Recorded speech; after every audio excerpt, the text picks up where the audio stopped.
Hey YouTubers, you know, before I became a diesel mechanic and before I became a survivalist, I was an uber geek.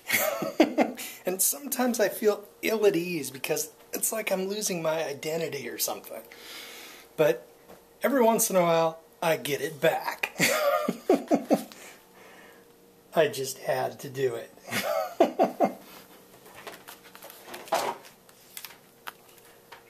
I'm back. Okay, this thing is so cool. I don't know if you can see in there or not, but this thing is a movie theater. And it's 3D, and it acts as a monitor with headphones. That's something an uber geek would have. I feel better now. Okay, but that isn't what I wanted to make this video about.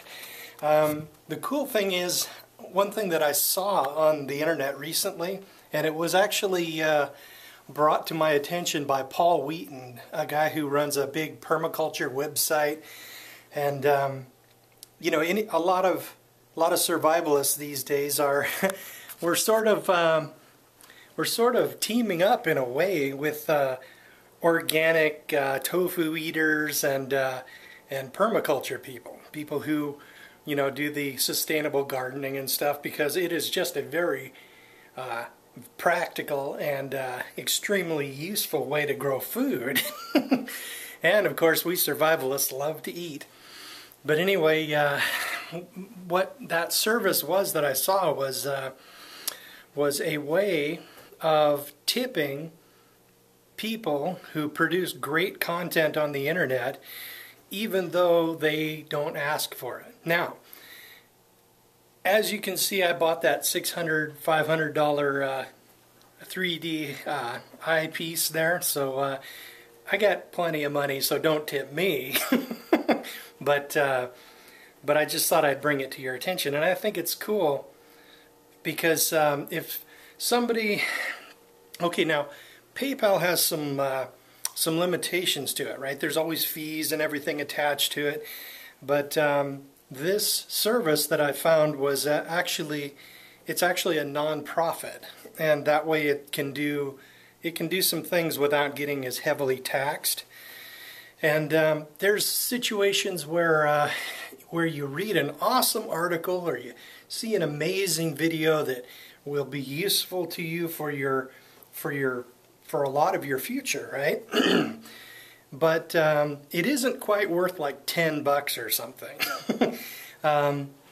But in a situation like that, you could use this service to, after you finish it, you could actually just use their little Java applet thing to just send them, like, I think you can tip as little as 5 cents. But if, for example, 1,000 people tip like $1, you know, after a while that starts becoming real money, and that sort of could shift the power of content and the loyalty of content producers to us rather than advertisers and big corporations and things like that.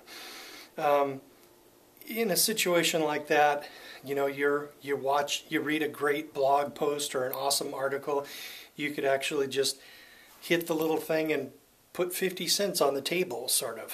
And then after a while, oftentimes people hear back, you know, as far as feedback goes on their channels or feedback comments on blogs and stuff. Oftentimes the people who like it and enjoyed it, and then they just read it and then they go on to something else, right? Whereas people who don't like it or who are angered by it or something, they'll leave horrible comments and give them all kinds of trolling and nasty, angry things, as well as threats and threatening their family and all kinds of nasty stuff, just because they're like in junior high or something, or mentally they are. Well, anyway, in a situation like this, though, if you have, or if we have that capability of just throwing a quarter on the article, then they would know, the creator of the content would know that what they do is appreciated, right? So that's why I actually dumped some money into this thing, and I've been going down the line and tipping my favorite YouTubers. So basically, well, another reason is because I never ever click on ads. I hate ads, and I'm not going to participate in them. So that Tip the Web thing, it's called Tip the Web. But anyway, it's easy to just plop $10 into it or something, and then just on the things that you like, just hit $5 or something, or not $5, like 50 cents or something. And then if they might not be familiar with it though, so if you emailed them about it, you know, then they could set up an account, and then they could benefit from people when they like their work, but they don't want to tip $50 or $5. They can just get 50 cents, and then 100 people who do that, it adds up to serious money. And then what will happen is the content producers will have less loyalty to the advertisers and more loyalty to us. And that's a big bonus, if you ask me. So I think I'll leave a link just in case anybody wants to investigate this thing. Or if you are a content producer, you might want to consider, I mean, it doesn't cost anything, you might want to consider linking whatever blog or whatever YouTube channel you have that you want to this Tip the Web service, and then you might get a few bucks. You could buy a latte or something.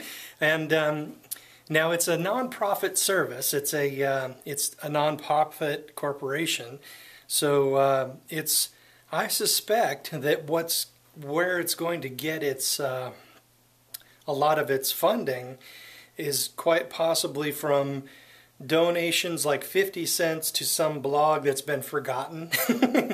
And then eventually they might end up putting that on their balance sheet or something. I'm not sure exactly, but I've been experimenting with it, and I have managed to deliver a couple of tips, and the recipient has said that they got it. So it seems to be working so far. So if you guys do that, let me know how it works for you, because I'm kind of curious. I don't think you need to be an uber geek to make something like that work. So I guess that's about it. I'll see you around, YouTube.